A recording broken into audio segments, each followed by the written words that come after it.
This is Llanrwst, a busy market town in the Conwy Valley just outside the Eryri National Park. The town's named after the Celtic saint Grwst, and there's been a church dedicated to him here since at least 1170, when the land on which it stands was donated by Rhyn ap Newydd of the royal family of Gwynedd.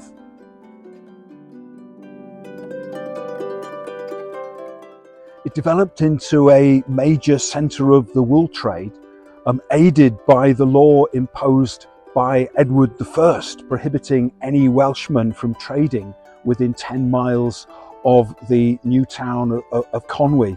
Later it became famous as well for the harps and the clocks made here.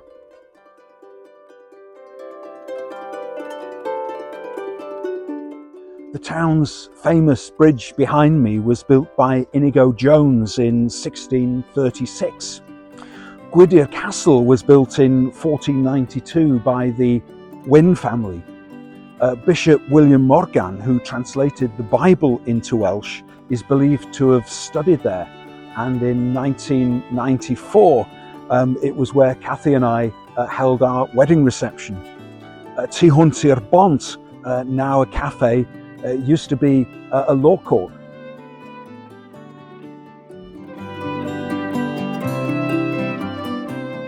Around 1450, Llanrwst was the base of Dafydd ap Siencyn, a rebel sometimes seen as a Welsh Robin Hood. Every year the town hosts the Dafydd ap Siencyn festival, celebrating the people, nature, culture and history of the town.